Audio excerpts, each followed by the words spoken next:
Foster-Glocester Regional School Committee to order. Can I have roll call, please? Yes. Ms. Cook? Here. Ms. Joyce? Here. Ms. Tamara? Here. Mr. Dupuy? Here. Ms. Keeling? Here. Mr. Joyce? Here. Ms. Pezza? Here. Ms. Ferreira? Here. Mr. Rizzo? Here. Can we rise for the Pledge of Allegiance? It's actually good. I pledge Pledge allegiance to the flag of the United States of America and to the republic for which it stands, one nation, under God, indivisible, with liberty and justice for all.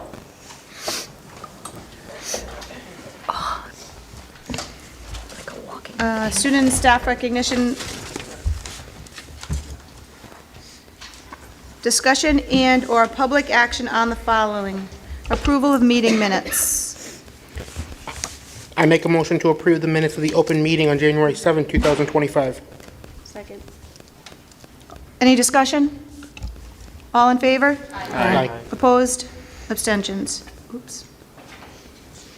I make a motion to approve the minutes of the executive session meeting on January 7, 2025. Second. Any discussion? All in favor? Aye. Opposed? Abstention? Approval of monthly bills for January. Madam Chair, I make a motion to approve the monthly bills dated January 1st, 2025 to January 31st, 2025 in the amount of $763,359.36. Second. Any discussion? All in favor? Aye. Opposed? Abstentions? Approval of cell tower funds. A, to allow 18 to 20 students to qualify to attend the DECA International Career and Development Conference in Orlando, Florida. Yes, here, do I speak on that? Yeah, if you want to. Oh. Before we, Oh, sorry. do you get? Yeah, do I have a motion? Madam Chair, before you make a motion, I just need to recuse for, there's a potential conflict. Oh, good, go. I'll move to approve the cell tower request of 6,000 to attend the DECA International Career and Development Conference in Orlando, Florida, as presented in the packet. Okay, discussion. Floor is yours. Hi, thank you. So for those of you that don't know me, my name is Bailey Braga. I'm an educator here at Pontiac in the business department. I also coach here, I supervise athletic events, and I'm around a lot. I have to say, with great honor, I'm also the DECA Club advisor. It's a role that I didn't know that if I would take on or not, or how it would go, but I'm very pleased. And I have to say, I've coached at the college level, I coached at the high school level, I've taught at the college level, taught at the high school level, and this is far and away one of the most fulfilling positions that I've been in. To have students come to this club under their own will and their own power, and they're willing to go out and compete on the local and the national scale is pretty impressive. And for them to engage in business endeavors such as marketing, hospitality, tourism, and to even have one of the members beside me today, it's a great pleasure. So we're requesting something. I'd like to turn it over to our Vice President of the DECA Club, Enrico Vinagro. Thank you. Hello, my name is Rico Vinagro, and as Vice President, I am here on behalf of the Pontiac DECA Club representing, and I would first like to thank you guys for your ongoing support of our program. The DECA Club has made a positive impact on my career being a salesman by learning the business aspects of communication, critical thinking, and connecting with others as I'm here with you today. 7 years ago, only the groundwork was laid. Now, DECA has grown into one of the largest clubs in Pontiac High School. Last year at the Rhode Island DECA state competition, we had the most qualifiers of 15 students. We estimate 20 members to qualify and compete at the international level in Orlando, Florida. To make this opportunity possible, we are requesting $6,000 in matching funds from the cell phone tower fund to help cover travel costs. We greatly appreciate your time and consideration. Your support has played a vital role in our previous and ongoing achievements, and we hope to continue making Pontiac proud at the national level. Thank you so much for your time. Thank you. Thank you. In closing, if I may, we did have 85 students sign up to be in the DECA Club this year, and we unfortunately could only take 55 maximum, which was unfortunate. Fortunately, we're able to send 44 to the state competition on Friday. And our funds that we're going to put forth for the ICDC trip in Orlando this year is contingent on how many people qualify. Like Rico said, we have an anticipation that a record-breaking number of students are going to qualify for this trip. and this would help offset the cost. I do have a budget sheet from our last year's expenses for the trip, and I think it's going to come out to be around the same, but like I said, in anticipation of a few more students attending this year's trip, we will know by Friday who qualifies. So I do have copies if anybody would like a copy of looking at the budget. Thank you very much for your time. Thanks. Thank you. Thank you. All right. So discussion on the, discussion? Yeah, just in case there's questions. Yes, Shelley? I think I commend you for all your hard work and Thank you. for succeeding. My only concern is, I was trying, so as of date, it looks like $8,700 has been spent so far. Is that accurate? Or is that the whole year, or is that just, that's the whole year? Okay. Bailey. So if we do 6,000. Do you guys want to stay just in case they have questions? You don't have to. Just in case. Yeah, pleasure to answer any questions. So that's all. So I would just, so we spent 8,700, so 6,000, does that, can we ever figure out a per pupil? I looked up the policy, it was 10,000. Mark, because I know you were on that policy, did you ever figure out per pupil? Yeah, Approximately? I think we wrote in, it's definitely less than this. I think it was $300 per. 300 per pupil, yeah. But I was looking and I mean, we did leave room for us to make a decision. Me personally, I was comfortable with this just because they did raise a lot of money that other groups we typically have to make up for. But Shelley, it is technically over our max people. Yeah. I looked up the cell tower and I was trying to blow it up on my phone. Yeah, it was either 50 or 100, I think we did, but It was like $100 per person. This Yeah. is like, this is 3 times that, that's all. yeah. We've recently made modifications to our cell tower policy because we were giving away more than we were receiving every year, so it was gonna run dry. Yes. So we had to modify our policy and limit per pupil. And since you're asking for about approximately 20, that's how we were trying to gauge how much we would be able to award DECA. Are you fundraising again this year? So, yeah, through grassroots, we've raised around 19,000 so far just from our students' accounts.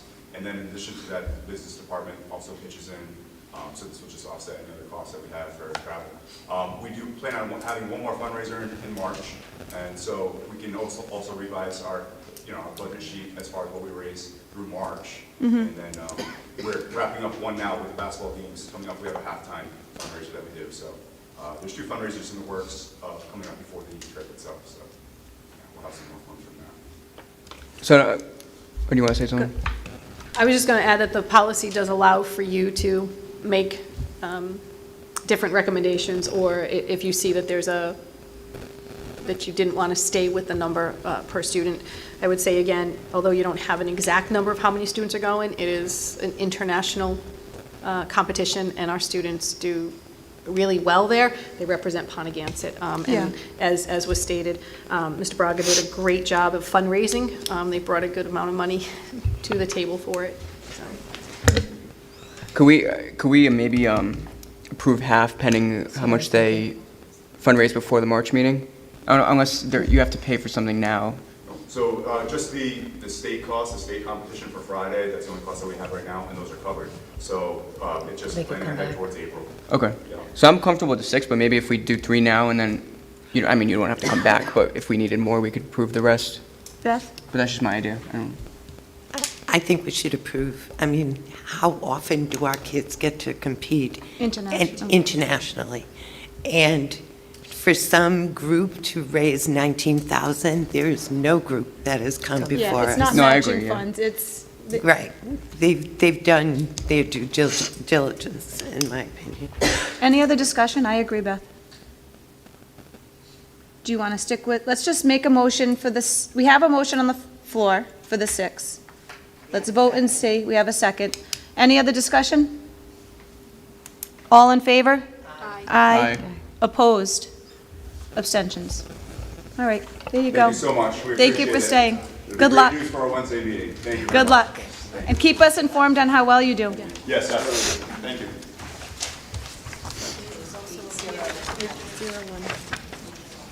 801. Who's the one? Oh, I didn't hear you. I'm so sorry. Did I say abstain? Oh, you did that long ago. That wasn't an abstention. That was a recusal. Yeah. Yeah, I didn't want to say No, no. he just abstained, let him just I like abstain. that idea, I was thinking the same. He said, he threw the That's why I wrong wanna word know, out. like, did they Because have if there's a more bill due? time, yeah. Number 8, CTE, update health and science and firefighting.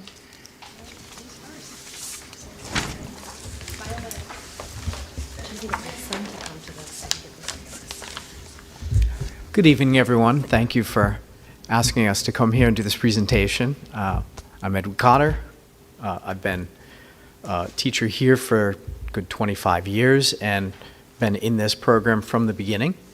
And I'm fortunate to have a couple of students who are also going to speak to you about the benefits of the program. Okay. So the team includes Ms. Hagman, who teaches the 9th grade and 10th grade, as well as anatomy and physiology. Mr. Moscarelli teaches the 12th grade, and that's the patient care and medical imaging, along with the biomedical innovations. And then myself, I teach both 10th and 11th grade human body systems and medical intervention. So we were one of the pioneers with CTE at this school. We began back in 2014. So the first cohort graduated in 2018, so we've had over 150 completers to this program. Currently, in this 10th year, we have 81 students, 51 are in district, and 30 are out of district. So quick overview of the program itself. So we use the Project Lead the Way curriculum, which is an externally verified program for the state purposes, and that's what allows us to be a career and tech educational program in the school. And that curriculum starts with the principles of biomedical science, and you can see up there at the top it starts with the murder mystery, and so they play the role of forensic scientists, and from there then they explore things like genetics and genetic disorders. In that course they also get to practice learning phlebotomy and venipuncture with simulated arms and simulated blood. In human body systems, which is one of the 2 courses I teach, we look at all the different systems of the body and things. The program now is set up so that students are put in the role of being clinicians. So first unit, we looked at them being, well, they said, poof, you're all physical therapists, and you all have a patient, and let's learn about muscles, and let's learn about bones, and let's talk about broken bones, and let's talk about how we treat these things. So it's an avenue for learning different aspects of the medical field in a problem-based setting. And then in medical interventions, now we're talking about how do we treat diseases. So we start by looking at infectious diseases. We actually grow bacteria and learn about what happens when you overuse antibiotics and how superbugs are becoming a problem. We talk about vaccinations, and then we learn about DNA. Right now we're talking about maternal care, prenatal care, diagnosing genetic diseases. So we're using technology that, okay, I'm a little bit old here, but this was stuff that when I was in graduate school, I heard about.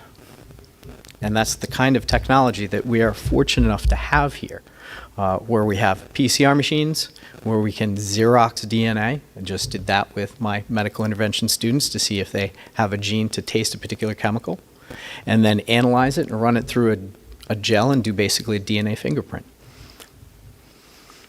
The senior year, 2 half-year courses. One is the orientation to medical imaging and patient care that is a dual enrollment with Rhode Island College, so it's EEP credit, and there are Rhode Island College professors that are part of the instructional process and evaluation process. And then the 4th year of the Project Lead the Way curriculum is something called biomedical innovations. Now the first 3 years, the Project Lead the Way program has an end-of-course exam, which can be a doorway for potential college credit for students.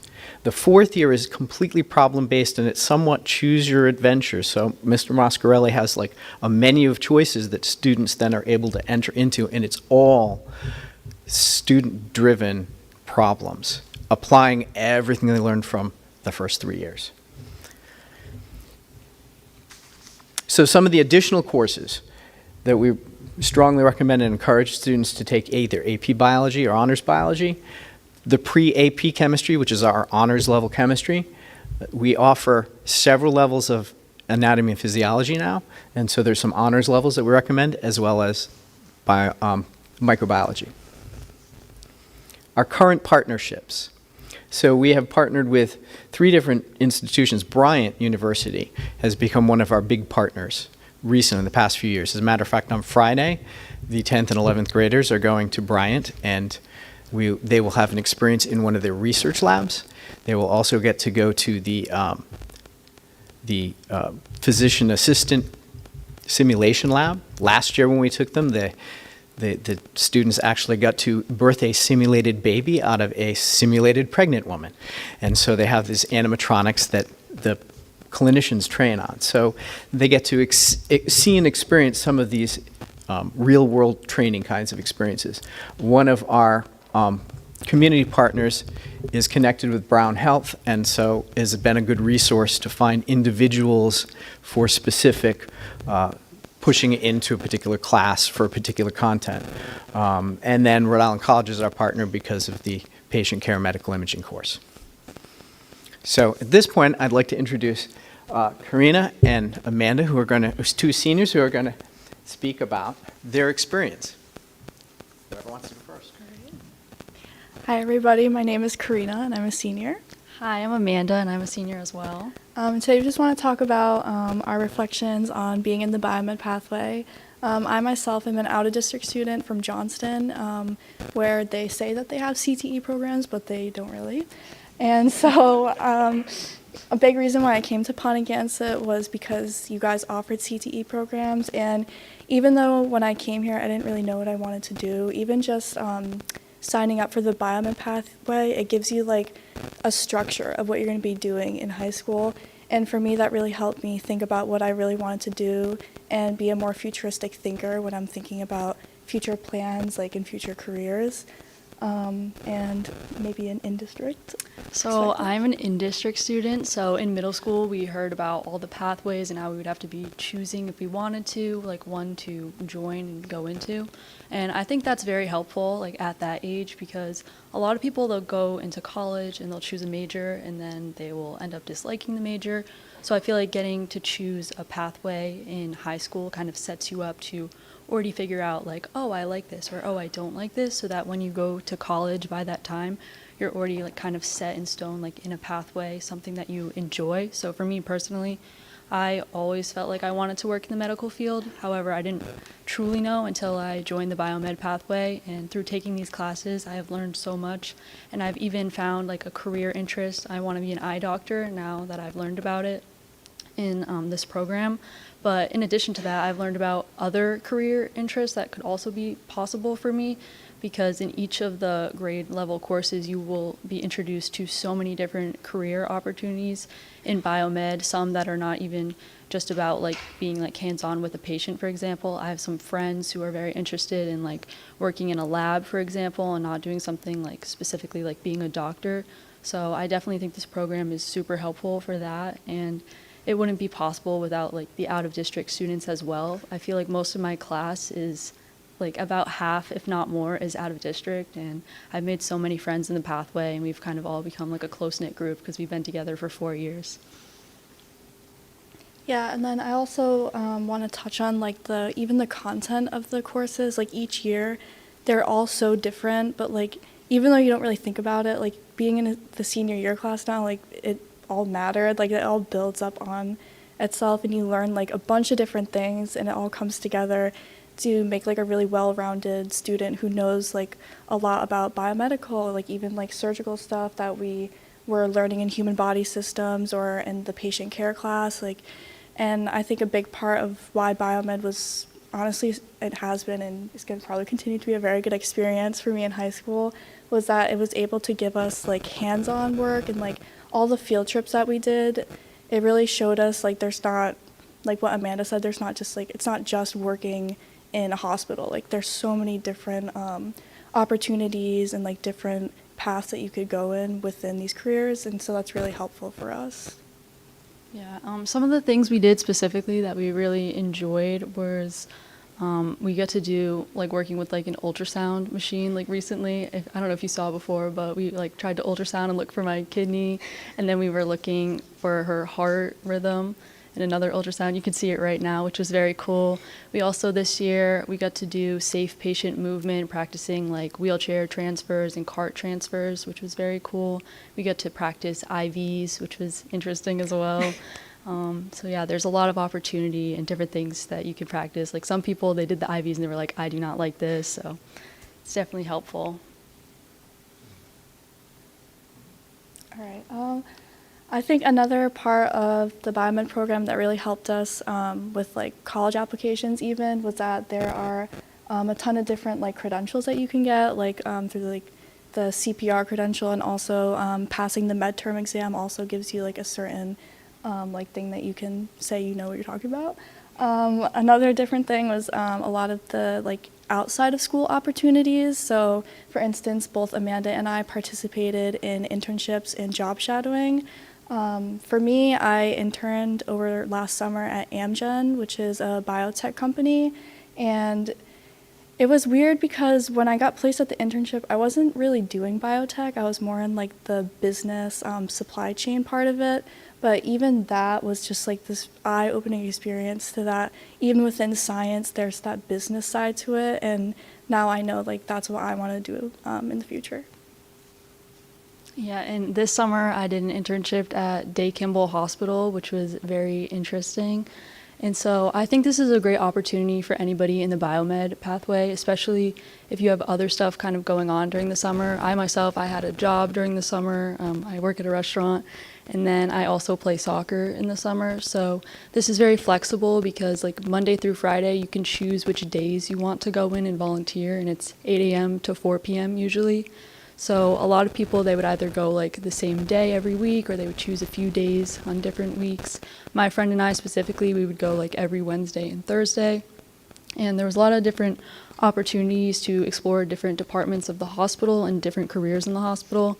I thought like it would be just like shadowing nurses, stuff like that. But I got to go into the human resources department one day and speak with them, and then also do some like filing for them, which was cool. And one day I was helping the maintenance people with like elevator checks, which was also cool. We all got like walkie-talkies. So it was it was interesting because you get to learn about, like, once again, just like the biomed program, you get to learn there's like way more than just like being a nurse, for example. And they also set you up there so that you get to do personal like job shadows based on certain career interests you may have. So one day I got to shadow a nurse in the medical surgical unit and follow her around. And then another day I got to shadow a nurse in the pediatric center that they had. And I was like in the room during like the doctor's visits for like the kids, which was really cool because you wouldn't think you'd be able to do something like that. So it was very helpful. I made a lot of friends. The pictures up there you can see, we got to go into the OR one day. We had this whole OR experience and got to talk to some surgeons and surgical techs, which was very cool. We got to suit up and see the new machine that they had, and we got to actually play with it. It was like the Da Vinci robot, so it was very cool. And then just some like general final thoughts. It's kind of weird to think about like outside from school that like the stuff you learn, like you can actually apply it. Like when I was in my junior year, unfortunately taking AP chemistry, I did not think that when I was at my internship that would help me at all, but it really did. Like it like really helped me understand like the things that I was looking at and like all these biological processes that I was seeing. And a lot of the content that we learn within the biomed courses has really, like surprisingly, it overlaps a lot with the stuff that we're like looking at to do in the future. And I know that like when Amanda and I are in university, like we're gonna have like a step up to some students that don't have like CTE programs at their schools, because we've been exposed to so much like specific in-depth like coursework that is really gonna, I know personally, is gonna set us up for success. Thank you. Awesome. So along the way there, you also noticed that our students do have the opportunity to get recognized as part of the National Technical Honor Society. And we did basically informal polls of students in terms of where they think they're going after coming through this program. Do they think that they're going to stay in a career related to health or biomedical fields. Last year, 91%. So far, Mr. Mascarelli's poll of this year's seniors is 88% of them still have an interest going forward. And even for those ones that didn't, they've learned something in terms of the direction they thought they might want to go in, and maybe now they're going to go in a different direction.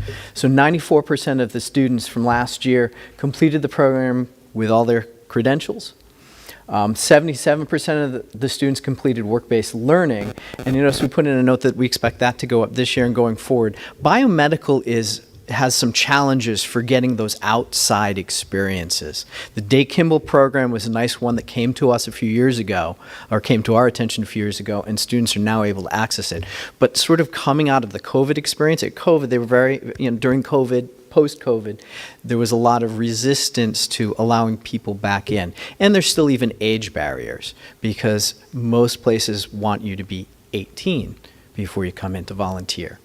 And in the fall, I was at a state level meeting, and the Brown Health Lifespan people were like, "Oh, there's all these jobs, and we got to start creating a pipeline and all of this." And then the pushback is, "Yeah, well, how do we get these kids interested if they can't get in there till 18? Can you envision positions that 16-year-olds can get into?" So that's an ongoing conversation, and we're really trying to see what we can do there. We give them about 60 hours of opportunity time. In medical interventions, I have a Bryant professor zoom in before one of the labs. We do the lab and then get feedback about it. Much of the time that they have work-based learning is through that RIC course, because again, you have professors and professionals in the field interacting with them through the whole course. And then in biomedical innovations, all those credentials are also career-related things that they would need to have to go work in any any healthcare setting. And 100% of the students completed the required coursework last year. So some of the testimonials that we've solicited from recent graduates. So Lily graduated last year. She's a nursing student. You can take a look and see, but the summary there is that she's so grateful for everything that she learned, because she really feels like she's got a foundation. She's not hopelessly lost like maybe some of her peers in those courses are, because she's had a good foundation.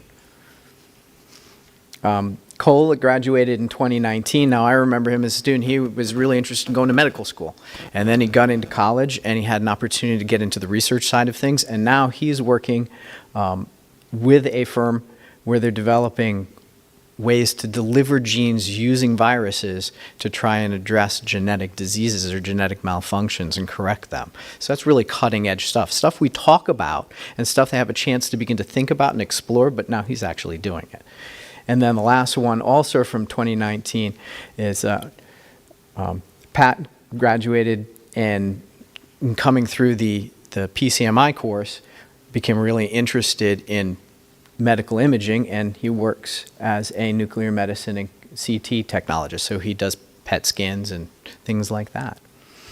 Some other, as I get to the thank you slide, I'll say some other anecdotal pieces. Going back a number of years, I had students relay back to us. They're sitting in a lecture hall with 100 folk, 100 students, and they're talking about using micropipetters and analyzing DNA and doing gel electrophoresis. And it's like, anybody had any experience with that? 2 hands went up in that lecture hall. They were both Pontiganza graduates from this program. Okay, true story. So, oh, by the way, remember I said the Sim baby? There's another student holding the Sim baby that was delivered. Thank you very much. Do you have any questions? Oh, that was very, very Thank you very much. All right, and we'll go one more slide. I want to thank Mr. Mascarelli for putting the slide deck together, but we always tell our kids to give proper credit, so he used a template, so I want to make sure we give credit. But anyways, thank you very much for your time. Thank you. Thank you, ladies.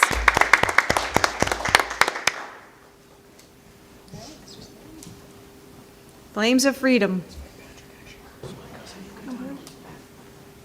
Hi. That's awesome. Good evening. Good evening. So, CTE, right? What is the purpose? And I think this one is sort of born out of my own personal experience. And part of that is represented here. One of my jobs as a teacher is to educate and get somebody to replace me. I spent years in politics, and I see a younger generation replacing me. The night of the winter ball, 10:30, I'm called to the second floor of a house in Bristol. Person in front of me, 60. Person behind me is 58, and I'm somewhere in the middle. But every time I look down the stairs and I got fire ahead of me, fire below me, I'm not seeing a younger generation there to replace me, and that's scary. The majority of the state of Rhode Island is volunteer firefighters. Your two communities, specifically, are volunteer firefighters. And across the nation, we're having trouble replacing individuals. I'm eventually going to gray out. I'm not going to be able to go up to the second floor, bust down a door, take somebody out. Career-wise in the state of Rhode Island, these guys are hitting my age, which means they're aging out. They're going to retire. There are jobs upon jobs now available. So the point of CTE is to have a good paying job that attracts kids who might otherwise not want to go to college. And I have kids in the class now, there's 18 enrolled. You can flip, I mean, if that's there mostly to keep me on track, because I have a habit of wandering off. So I got to replace myself. And how do I do that? We're having trouble getting into the high school. So I came up with the idea of maybe creating a career and technical education that addresses not only the needs in my community and your community, but statewide and nationwide, of developing a core of individuals who are going to have the talent, the skills, and the desire to do this. So you can get Fire 1, Fire 2, EMS, NIMS, National Grid Electric and Gas Safety, evidence-based structural firefighting certifications, building construction certification. All of those are required. You get them here during the day. That is key to maintaining the tradition of the volunteer corps. You can't expect somebody in their 50s anymore to leave and do the 360 hours of required training plus monthly trainings, then leave their house in the middle of the night, go fight a fire, go back to bed and go up to work the next day. It's getting more and more and more difficult. But if I can capture those kids' attention here and now and do that training and prepare them for a profession, or at the very least volunteer in your community, then I've done my job. They will get Fire 1, they'll get Fire 2, they'll get the EMT, they'll get the NIMS, they'll get the electric. 4 of those things are required before you even get to the fire academy. So they will be well positioned for a career. Now, out of the 18, I have 4 kids this year who never considered the fire service. And they will apply the day after they graduate. 16 weeks later, they will be employed in a job that's starting out now at $65,000 to $75,000. I had one parent, what about college? What about college? That's the benefit. If you want to move ahead there, right there. 2 of the classes next year, Fire 1, Fire 2, are co-joined with CCR. I's Fire 1020, Fundamentals of Fire Prevention, and Firefighter 2, CCRI 1040, Firefighting Tactics and Strategies. They will receive college credit. I'm working on the 4th one, which I probably have ironed out sometime next week. They also come out of here with the EMT. That doesn't necessarily have anything to do with me. Right? Blood and heights, I can do them, but not my favorite thing. My favorite thing's battling the Red Devil. So, but they're going to get that college credit. If they play their cards right, and they have me for AP, EEP, U.S. History, maybe Mr. Moscarelli for AP Bio, you're on your path now to actually earning your associate's degree before you got a job. So my mom asked me about college. He's got plenty of days off. Plan your college around those days off. Get your associate's degree, transfer into RIC, get your last dollar scholar, and you've got your education for zero. And not only do you got your education for zero, they're paying you. And you're going to need that education to move up through the ranks. Lieutenant, captain, chief, battalion chief, so forth and so on. So they're coming out with a world of academic standards that they've met. They've got career planning and management down. They're going to be introduced to all kinds of technologies, and not just firefighting technology. All right, we already got something in the works where we're looking at building construction. So there's a whole different level, fire service, fire alarms, sprinkler systems, all kinds of different careers that they could map off into and go to. Problem solving, critical thinking, definitely part of this.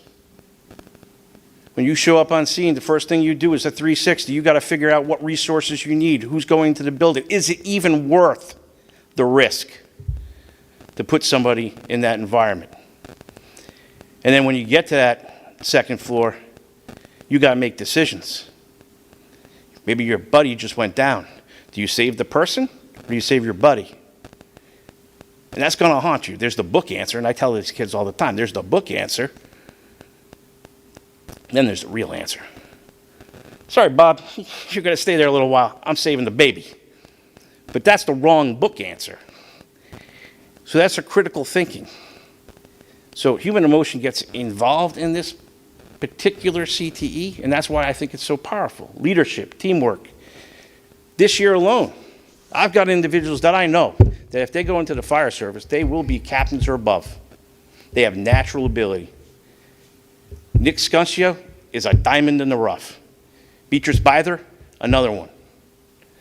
They have the skills, they have the talent, but they have the drive. Our young are a reflection of our future will be. That's so true, particularly this.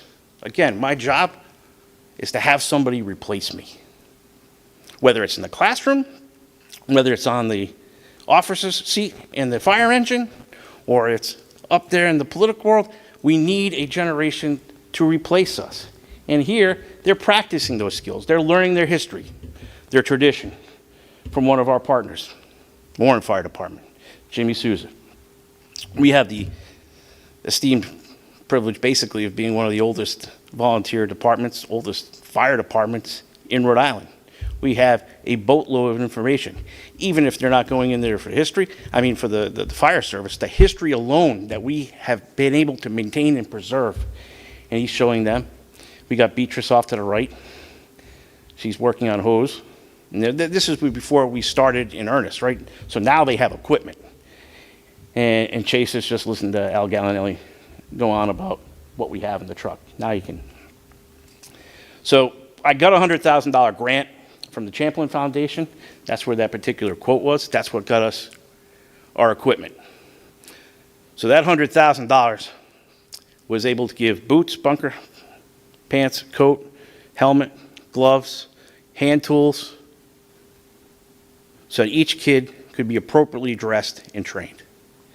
And then it kind of grew from there. Got a truck, then I got another truck. So you got 2 trucks. You've got a prop door so that we can do forcible entry. Lincoln just dropped off a boatload of hose. I mean, you're talking about thousands and thousands and thousands of dollars of equipment that we've amassed, because it's not just you guys that believed, but you got fire departments around the state that believe. Going through the museum again, there's the equipment that we purchased. Scott Air Packs, we just started that training this week.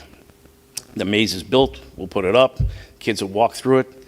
This is all to build confidence. Now you've got some kids, oh, I'm claustrophobic, I'm afraid.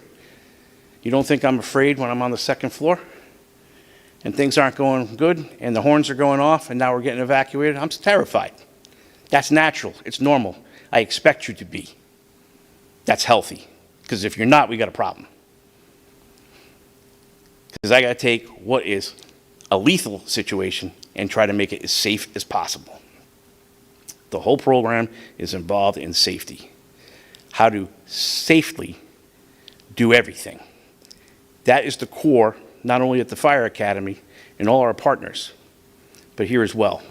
We do everything with redundancy and safety. Keep going.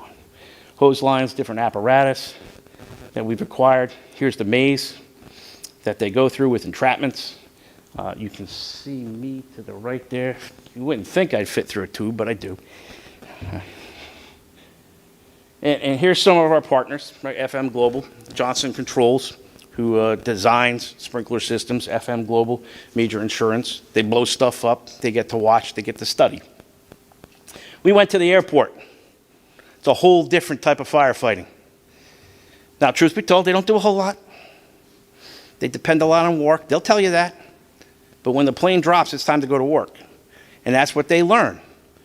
That when we have a crisis and everybody else is running away, we're going towards. We're the helpers, like Mr. Rogers said. Find the helper. And this week, one of my jobs here is also to make Miss Grundell kind of bristle every now in her seat, turn white as a ghost. What are you doing? Ice rescue. This is imperative, particularly during wintertime. You have a pond. And as I said on Channel 10, right, the dog goes across the pond. Woof, woof. And what happens? It's usually immediately followed by a kid or an adult. Dog goes in the ice, person goes in the ice, now you got a big problem. That pond is large enough that it does pose a risk. But now you have 18 kids who know how to do what they need to do safely. They know the process, the procedures. You don't just go, you throw. Rope bag. If that doesn't work, use a ladder. If that doesn't work, and you should already have called 911, we're coming with the Gumby suits and the Mustang suits. We were trained next to an expert who goes up and down the East Coast every year doing swift water rescue and ice rescue. Normally, you're talking at something that costs about $400 or $500 per suit per body. You got that for the bubble. Because ultimately, the program is helping the community and sustain a tradition here that, for me, has been around since 1806. But we don't just play. We're doing the actual practical skills that they need to demonstrate in order to pass and become qualified firefighters. So when we talk about Scott Air Pack training, when we talk about ladder training, when we talk about hose line management, 360s, evacuation drills, they're learning everything that they need to know how to safely operate at the scene of a fire, a car wreck, and ice rescue. Because your best day, your worst day is our best day, generally is how it works. Right? We love what we do. I don't want to see anybody's house burned down. But I will tell you, there's no greater thrill. You're terrified, you're scared, your brain is going a mile a minute. But one of the things the class does is when they hop in that piece of apparatus and they hear the tone. And I give them mock tones all the time, and they got to get dressed in 30 seconds, and they're dispatched by apparatus, so each kid is assigned a particular piece. So if engine 1, engine 5, hazards, rescue, they got to pay attention to that tone. Because when they jump up out of the seat the first few weeks, right, everybody's going, whoa, whoa, whoa, relax. It's engine 1, engine 5. Why are these rescue guys getting up? You gotta continue to watch television, relax. You don't have to go anywhere. Pay attention. Be alert. Figure out what's going on before you even get out of the chair, because that's important. That's as important in saving lives as to know how to hook up the hose. No, it makes no sense to rush there, right? If you don't make it to the scene, you haven't saved anything. You've just created a bigger problem. So these are the things that they're learning. Stop, listen, hold yourself accountable. Okay, what kind of structure? 2 weeks ago, we did building construction. There are 5 types of building construction. They have to know them inside and out, because each one of them poses a different threat. Each one of them has a different type of contents or usage. One of my goals is to get down to Amazon and tour that facility, take them through a walkthrough. That is a nightmare. As far as accountability is concerned, the risks that are involved, this little structure fire is nothing in comparison to that monster. What goes in and what goes out of that facility on a daily basis. You have to know. So while they may not be prepared to go to college, they're going to have a wealth of information just on the fire science itself. How does fire behave? How does it start? Pyrolization, different terms, different vocabulary. That doesn't even include the hazardous material stuff. You go on the highway, you take for granted what you're seeing going up and down. You don't think anything of it. You see a big tanker truck. That's great. I look at the big tanker truck, I look at the shape, and by the shape, I can tell you what's in there. And if I start looking at the numbers, I can tell you, oh, that's going to eat my skin off. And you'll never start to think normally again, because you're always going to be looking at things in a different perspective than the rest of the public, because you learn these things, this knowledge that you carry around with you each and every day. That is so beneficial. The ICE training, all right, so what? They don't become firemen. Maybe they don't even complete the program. But something happens somewhere in Foster-Glocester or anywhere else, in an ICE rescue, they're not going to know what to do. They're going to have skills in basic first aid. But for us, what's the most important thing? We've prepared them for a high-paying, rewarding career where if they choose, they can continue to go on and fulfill their education. They can get a bachelor's degree, they can get a master's degree, and have the municipalities pay. And all the time, they're sitting there, and the clock's ticking. I went to college. I had to pay.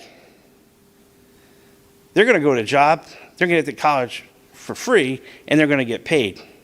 Think about how quickly they can amass a home, start a family, the freedom that it's going to give them in their lives because they picked a career that was honorable, well-paying, and gave them tremendous, tremendous benefits.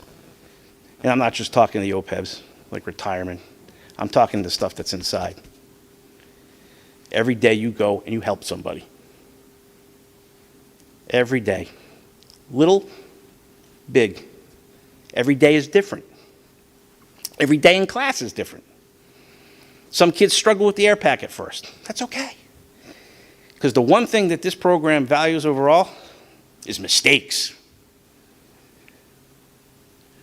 You don't get to learn firefighting through a text. It's important, and I tell them, you're going to have to read the book, and in order to pass the test, you're going to have to know what's in there. But you're going to learn more by your mistakes. And that's what we relish in as educators. They make a mistake on an essay. What happens? You get a B. Maybe you get a D. Right? An AP, who knows?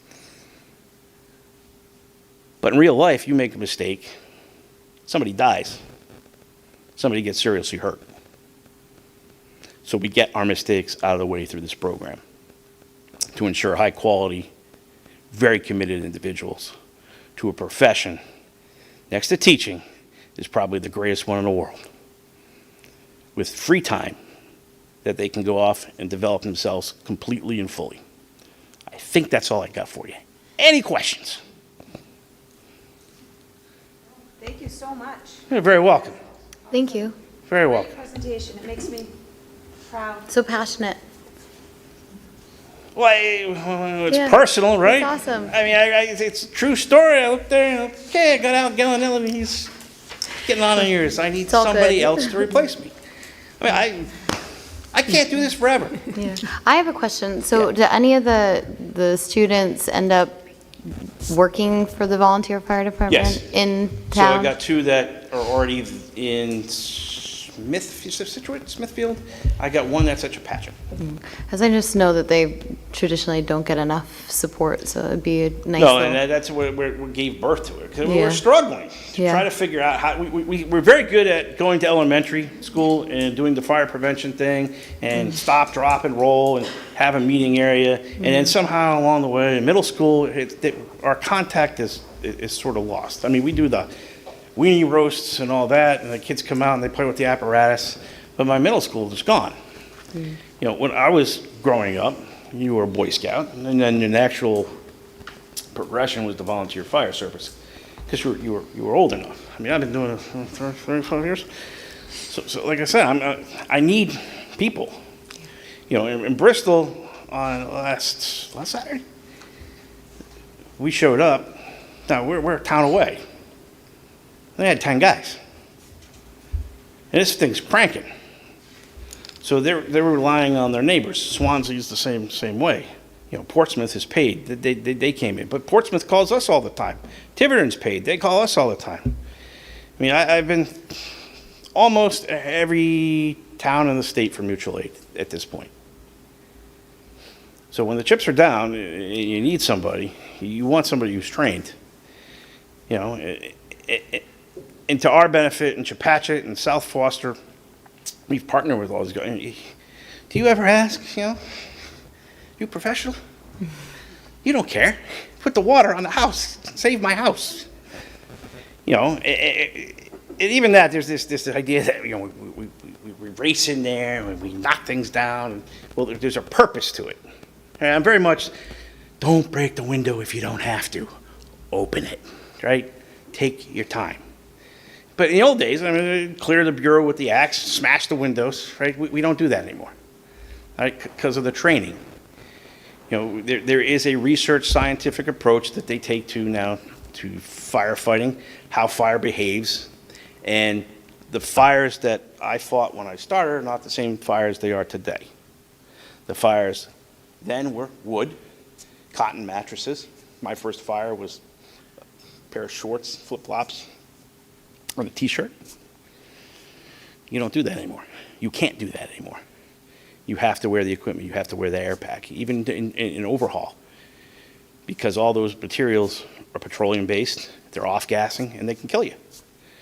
Even outside on a deck, pressure-treated wood, it's giving off arsenic. And this is the stuff that they learn. They will come out with such a wealth of knowledge in construction and chemistry, and they don't even know they're doing it. That's the beauty of it. Yeah. Don't want to waste any more of your time. All right. Thank you so much. Very welcome. Have a Thank great you. night. Yep.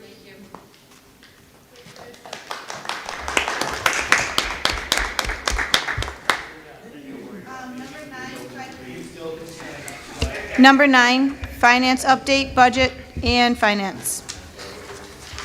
On the revenue and expenses report for January, we're at 61.5% for revenues. We've sent out tuition bills for 3 quarters. You'll notice there's a small credit on the tuitions for this month, and that's just for students that exited the program we've already billed out that we needed to adjust for. And for expenses, we're at 47.52%. Yes, Shelley? I just have a quick question. So that's like a 13.98% difference. Is that, are we over budgeted? Are we over, are we over budgeting for things? If we've spent less than what we've taken in, does that make sense? Shouldn't it be more proportionate? Right, so it's the tuition revenue that we were over what we had Oh, okay, anticipated. so- Yeah, it's the bulk of it. Yep. Thank you. Any other questions? I do actually have one.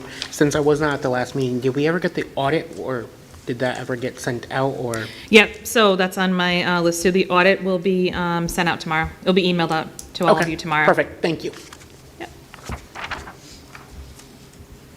Do I have a motion for the budget transfer? I make a motion to approve the budget transfers for quarter 2 fiscal year 25 as presented in the packet. Second. Eileen Cook. Any more discussion? All in favor? Aye. Opposed? Abstentions?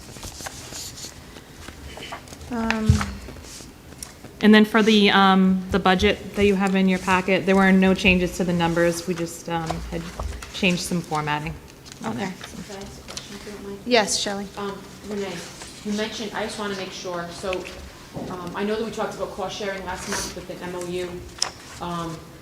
So that way, because we were saying that when we approved the contract, we said that we didn't know, Mark didn't even realize that we were cost sharing that position. Now, I know you mentioned Foster. We've been using the assistant. Did you put a cost share in there for the assistant? So we were just waiting to work with Greg to get final, like what draft language would be. But I already have a document of what we are currently cost sharing at the beginning of the school year, but then also as things have changed throughout the school year. So it's the technology. It was more yeah. the budget thing, so I was just wondering if you, because you said, because you and I spoke about a month or so ago, could you help us out, which is incredible, and we appreciate that. But we're currently only cost sharing, I guess, the director of technology, not the assistant. And you said you were going to did you implement that, make those changes in the budget? Because then we're sending money in, that's all so if we're paying for a part of his salary. Yes. If you feel that's still necessary, which. So I believe the way this is created, it's the revenue part of it, the cost share part of it would be with the data manager position, because that's what we had in the budget. Okay. And that's the one that's being split between, Currently. yes. I just didn't know if yeah. you wanted to make changes, because you do. I don't think the amount will change, I think the position or okay. person, but until we solidify what that is. Okay. Yep. Thank you. And then Yep. one more question. So budgetary, did it change at all? Is there any other, so I have the cost shares, I didn't get the ones from this year, but I have the ones from May, which you did a phenomenal job with the very detailed. I know it has changed a little bit because Foster's not doing the facilities, but everything else was still there. Has it changed with the facilities, with the Gloucester? Is the cost share still, because I have it right here from, because Gloucester was not cost sharing before. Is Gloucester cost sharing now, the facilities? No, there's a separate contract with Gloucester. Okay, all right. I just have, because according to the minutes that were made in May from Cindy and Aaron, it said it was only until June 30th. So that's my concern for the budgetary aspect. Yeah, there are one-year contracts for Gloucester. Okay, so, all right. So that might change in the budget moving forward then, if we do cost share. Unless it gets renewed in June, their contracts. Okay, because I just didn't know, because it's the motion here from May 9th, when it was approved, was that the specific motion says, motion by Mr. Dupree, supported by Ms. Joyce, for Director of Facilities and Assistant Director of Facilities to perform work from today, May 9th, 2024, to June 30th, and not be in violation of the contract. So, and then there was further language, and that was approved at our meeting. So, and there was no other motion that was made after that. So that's only my concern. I just didn't know. So the budget figure that's in there is just what the region pays, right? Because Gloucester pays separately. Yeah. So that the budget wouldn't have to change because, No, I know, but according to this motion, it was only supposed to be till June 30th of 2024. So that's my question. According to that motion that was made. whereas what I'm saying, even if we were to stop using them in Gloucester, it wouldn't affect the. No, I know, but if it was cost share like it was originally, then it would change the budget. It would change the budget, just like Foster cost share, like Foster. Yeah, so it's not any longer. But right now, It's not Foster quite- and Gloucester both have separate director of facilities that are no longer cost-shared positions, right? Yes. Okay. Thank you. Any other questions? Nope. Superintendent's report. Number 10. So I have, So let me first do the, you have approval for leave of absence. We have 2 appointments. At the beginning, you'll see we have 2 new custodians. The first one is replacing a step 4. The second one is starting at a step 2, replacing a step 4. They are both positions at the middle school. You have 2 resignations in there, which are the custodians who are resigning from the middle school, hence the appointments for the custodians at the middle school. You annually approve a job share between our special educators. That's been going on for years. I ask that you continue to approve that. And then you have 4 leave of absence approvals. Do I have a motion for one of them? Make a motion to approve the job share as presented in the packet. Second. Any more discussion? All in favor? Aye. Opposed? Abstentions? I make a motion to approve the leave of absences as presented in the packet. Second. Any more discussion? All in favor?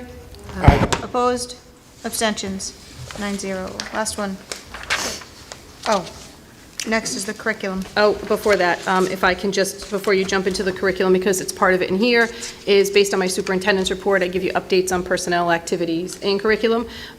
So just a shout out to Mary Klein and her work in our CTE computer science program. Pontiac High School has earned College Board AP Computer Science Female Diversity Award for expanding girls' access to AP Computer Science principles. The AP program acknowledges that there are 1,153 schools for their hard work, and we're one of them. We're only one of 847 schools to achieve the accomplishment. So pretty proud of Mary Klein for her work. I want to say thank you to Jen Palantonio and Haley Gattinella, Mrs. Keeling as well. Friendship Friday started again, and we visited Captain Isaac Payne last week. Great high fives as the kids walk in. It's just a really good theme of spreading kindness, and this year they're focused on Shine Bright message, which is awesome. Related to a battery. It's a really powerful message. They greet the kids at the beginning as they walk in. They have kindness stickers. It's a nice way to start the day, and then the fifth graders go into our students then present to the fifth graders the message, and it's a really nice Q&A. It's interactive. It's really great. So special thank you to Jen Palantonio, Haley Gattinella, and Mrs. Keeling. Also, Foster-Gloucester is receiving an energy incentivized lighting project.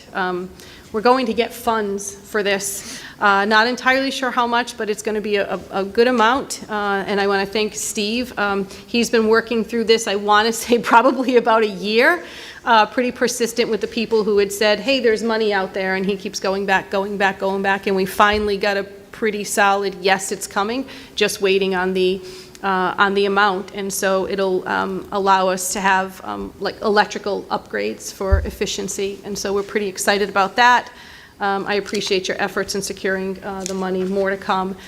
And then Mr. Stanley's ice breaking, that was, as we call it, the ice breaking, that was pretty awesome.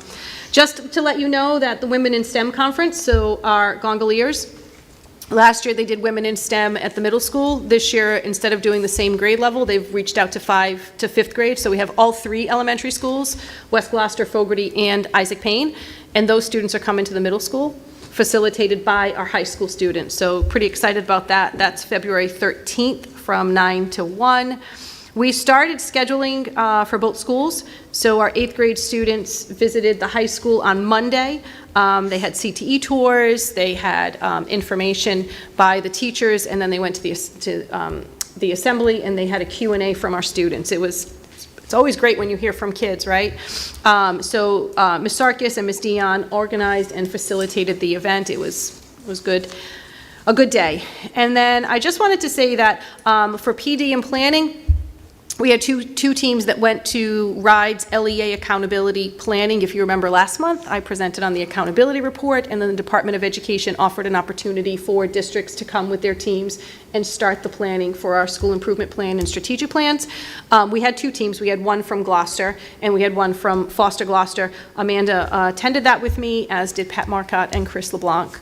And we just started talking about looking at the data, setting our goals, so the work is aligned. It was a good beginning to getting us on track to submit our strategic and school improvement plans.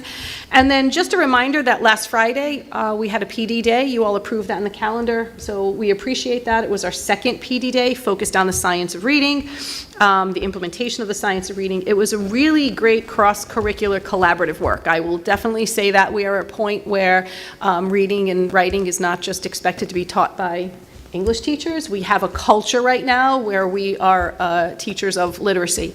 And I say thank you to Amanda. She's facilitated the work with the literacy teachers, and we're at a point now where our literacy teachers are facilitating the PD for their colleagues, and it was good work.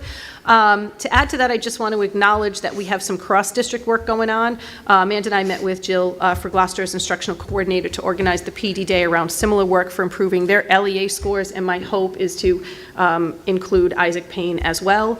Right now, we have a really nice vertical alignment, I'd say, for the Gloucester schools into the middle school, and so the hope is to get Isaac Payne on board as well.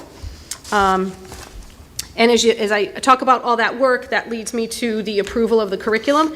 As I've shared with you since we started in September, we had pilots for PMS Social Studies, pilot for PMS and PHS Math. They're both the same publishers, vendors, and we are asking for those to be approved. We will, because we piloted, we'll be able to keep access and not lose the rest of the year, which is good. And then we purchase for September through, for 3 years. So we get like 3.5 years because we piloted. And then our PMS, PHS, French, and Spanish. You haven't bought Spanish books in, I think it was over 20 years. So we're at a point where we've tried the curriculum in French 1. It has an online version and book version, and we do have the money in the budget for all of that. So, thank you. Can you remind us what grade is middle school Spanish? Is that just 8th? Middle school Spanish is 8th grade, but it's a high school class. That's how they get high school credit from being, so it has to be the same curriculum. Okay. The same thing with Algebra 1. Yep. Same, Yep. it's high school credit. Any other questions? Do I have a motion? I make a motion to approve the PMS, PHS curriculum of social studies, math, and Spanish/French as presented in the packet. Can I ask a question? So why are we approving the curriculum? Well, it's, you have to approve the purchase of it. Oh, okay. Yeah. She chose the curriculum. I'm not a teacher. I should not be approving your curriculum. The purchase of Okay, it, so yeah. it was the financial The money. aspect Yes. of it, okay. Thank you for asking, though, Shelley. I'm like, okay, this is new. Number 11, principals update. We need to vote. We never vote. Oh, all in favor? Aye. Opposed? Abstentions? 9-0. Principals update. It's all you. Evening.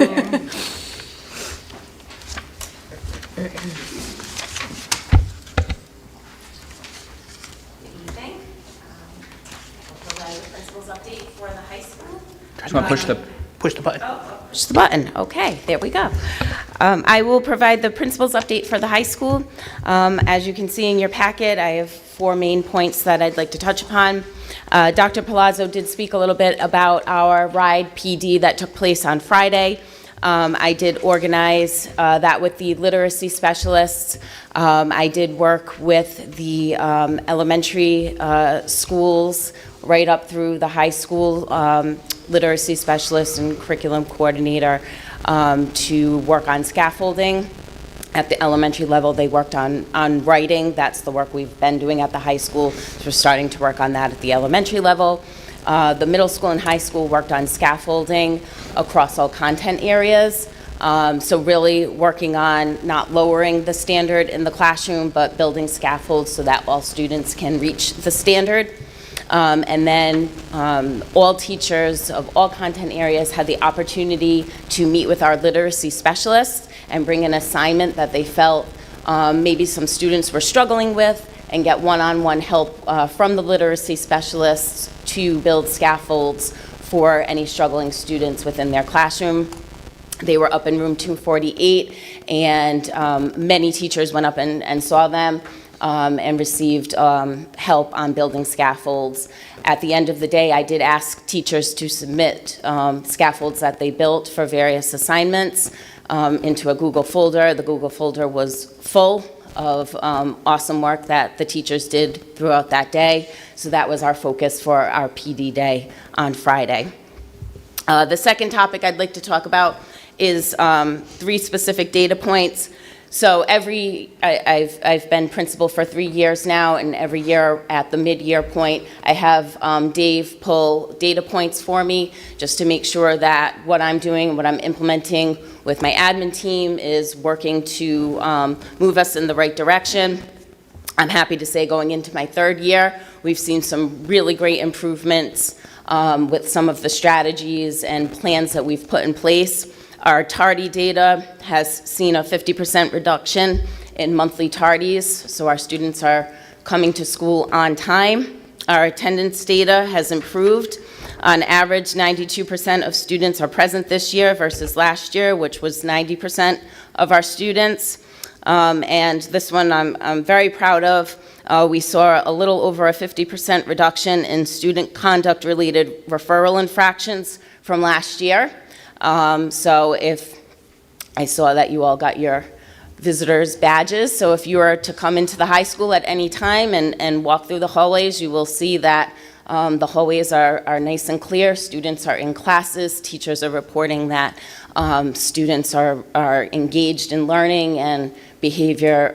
As you can see, I mean, the data is right there. Behavior has improved throughout the years. So I did have Dave pull that report, and I wanted to share that information with you. Some of the strategies that we've been using is I do have an announcement that I get on every morning. I have cell phones away during teaching and learning time. I really stress that we're here for our academics.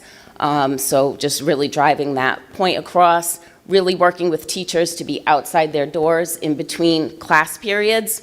That's when some of our highest misbehaviors were occurring. So really building that culture to make sure teachers are outside their doors during passing time.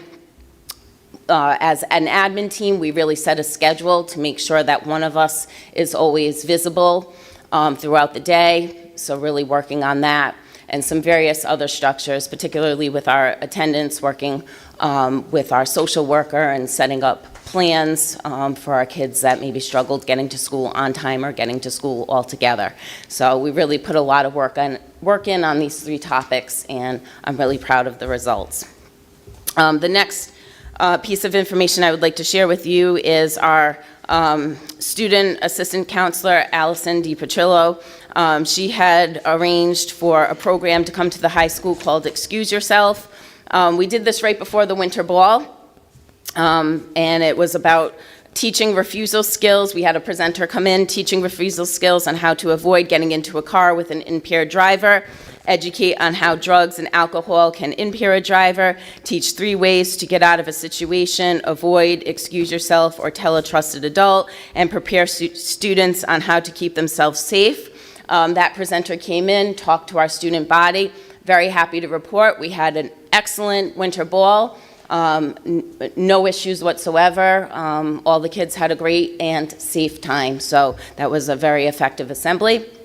And then finally, I just want to give a shout out to our Grease performance. We had over 150 students who were involved in the cast and crew. And then we also did a walk of fame for them. So just really excited about an awesome performance that they put on. So that's my principal's update. Thank you. Thank you so much. So many good things happening. Number 12, I asked to have put on, and Greg would have been here to help me refresh these rules, so we can put it on again if anybody has questions, but we've done awesome. I went back and listened to some of our meetings that Shelley and I ran, and everyone talks over each other, and it's because we don't want to stop a good conversation from rolling, but it is hard now that we're recording to hear from an outside perspective. So we just are asking that we try to adhere to the wait till you're called on rule, so that whoever's out there listening can actually hear. Because while we can, it becomes clouded when it's on a recording. I don't know what other rules would have to be refreshed. If anybody has questions about it, though, we can put it on again for Greg. I just wanted to make sure we didn't talk over each other in moving forward. And I'm awful at maintaining that, so I'm going to try to be better at that. But and then number 13, any other comments with Robert's rules? Communication between districts. Again, I was going to defer to Greg for this, who's unable to attend today. Yes, Shelley? May I please ask to put that on next month's agenda then? Both of them, or just that No, communication? Communication unless someone else wants, but just if you feel that it's necessary for him to be here, so I'll just. I don't know. Okay. Well, I don't know if you. Yeah. Who put it? But what's it about? Yes, Beth? So. Yeah, what's it about? The communication that's happening between districts, and even the communication in terms of how we address each other through Foster or through Gloucester, or even through parents. It's just communication as a school committee in general, and what we should be, how we should be communicating with each other, or via social media, or not through social media, or emails, replying to parents, all kinds of communication. I want clarification on what is expected of us, or what we are expected not to, how we are expected not to respond, more than we have new members as well, and I just need everybody to be on the same page in terms of how we communicate with each other and with the public, especially with social media, emails, and Did you want to add? I will just say I appreciate that. I think that's something that we absolutely need some clarification on. I don't have a Facebook page. I don't have social media. I think you all know that, and I will not get that. But I often, there are things that are on social media that I don't know what the response should be, how to respond, who should respond, if we should respond. So I appreciate that. And I think there's also that sticky space that we live in right now with Foster-Glocester, Foster-Glocester. Right. People don't understand that, and I receive Parents' some, emails. yes. So Yeah. I receive some communications, and I just want to be sure I would know how to communicate. What do I forward to you? What do I, and how do I respond? So I appreciate the conversation. I think social media complicates things, and I don't want to do anything that's not appropriate, but I also don't want to leave something hanging if I'm supposed to be involved in it or respond. As well as So I getting thank you. emails, angry emails or happy emails or whatever from ACLU, parents, whoever, a clarification on how we are to respond or not respond. I just want to say, you know, when Mark and I think Pat came on, we did, our first meeting had a school committee 101 type training that didn't happen last month. So, I mean, maybe it is, you know. A little refresher. A little refresher. We had that entire conversation, what you're talking about, Yeah. I feel like was had back in January of whatever, 2 years ago. Yeah. So, But a refresher wouldn't hurt because I still find that sometimes we are tempted to respond Right. when we maybe shouldn't. Right. And we should maybe get an official response from our attorney or whatever it may be. So I think a Yeah. refresher for all of us would probably be good. No, it makes sense. I remember them saying, like, ultimately, you know, I mean, I think most of us try to stay away from responding, but when people tag our names specifically, I'll speak for myself and say that, you know, I'm pretty good with words, so I feel comfortable responding, you know, in a diplomatic way to certain things. I wouldn't be baited necessarily through social media, but, you know, I think the end result or the conversation we had was that ultimately we're responsible for our own behavior and our own communication. Yeah. But yeah, I think the guidance was probably helpful initially, so. We'll just put that back on. Okay.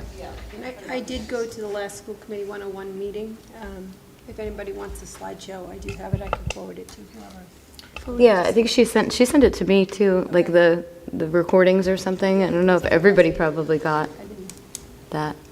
No, Yeah. you're talking, That's a great question.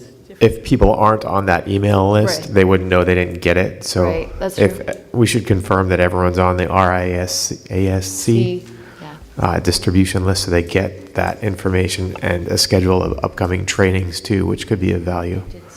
And just to piggyback on one thing that you did say, while we do speak for ourselves in all of these interactions, it does reflect upon the body as a whole. And I think that's just something that we all just need to be mindful of too, we just have to be careful with our words and our how we present ourselves. So I'll put that on again for February. Number 14, March. Wow. Well, January was a very long month. I thought we were still in it. Recording of school committee meetings. Shelley, you had asked to have this put on, and we got some information in here. Number 14, and last page, I think. Nope. Nope, not the last. Right before the last. Item 14. Yes, Shelley. I just asked for it to be put on only because I know how much work Dave has to put into this, getting this up. So I was just wondering what the viewing was and if it's worthwhile for him. And there are people that are watching it and are taking part in it. It's not a lot, but it's still enough. It was just, I wanted the committee to be familiar and be aware of how many people are watching. And I thought it would be more, to be honest with you. I just feel bad how much time it's taking Dave, so that's all. I was just curiosity. So I'm sorry it was an agenda item, it didn't have to be. How do you feel like it's going? Dave's like, thanks Dave, you're the best. I believe since we're doing it, we should continue. Okay. That's already. Well, since you don't seem to mind, so thank you, Dave. Okay. Then we will move on to number We're tabling the resolution? No, no. Oh. Resolution, number 15, full funding of categorical transportation aid. Madam, Make a motion to approve the resolution in support of full funding of the categorical transportation aid as presented in our packet. second. Any discussion? All in favor? Aye. Opposed? Abstentions? Number 16, policy regulation update. Oh, that's when we're tabling. Capital projects update. Informational bond update. Nothing? Okay. There really isn't much, we're waiting on the attorney, some of the information. Okay, so we'll just hold off on that then. Have we Okay. heard from the firm? Like the, Yep, I have the budgetary numbers and the preliminary contract, but we have a capital project meeting, I did receive that late this afternoon. Oh, nice. Provide you with the preliminary MOU for the school committee review. okay. Under capital projects update, I'm wondering if I can make the switch, or if we have to have an agenda item that Amy pulled herself from capital projects, and that we could put Aaron back on, or does that have to be done? I had them all on, I just had Aaron as like a Sub. A sub. Amy pulled Well, herself. Aaron was a Do you- sub for me, so. Do you want to be appointed official? Just Okay. in Oh, general. general. Okay. So if one person pulled herself off, then if the committee I don't know if I can make acceptable, this motion now, I was just deciding to talk about it because it's capital projects. We can wait, but I think we should make it official. So we'll put it on for the agenda for next, item for next meeting. Public comment? Oh, wait. Sorry. Could we poll the subcommittee members too, just to get a date for our next capital projects meeting? No, like tomorrow, just over the next couple, not Do right now. an email. Yeah, just a quick email, thank you. Yeah, that's fine. I think there's only one date, one day, and what time that works for everybody on the committee. I believe it's like a Tuesday afternoon after 5. Should be a quick poll. Public comment? Seek to convene. I make a motion to convene to executive session to discuss and/or vote on the following matters. Per Rhode Island General Laws 42-46-5A, privacy of student records, homeschool, per Rhode Island General Laws 42-46-5A, grievance, number 2324-07, NEA, arbitration.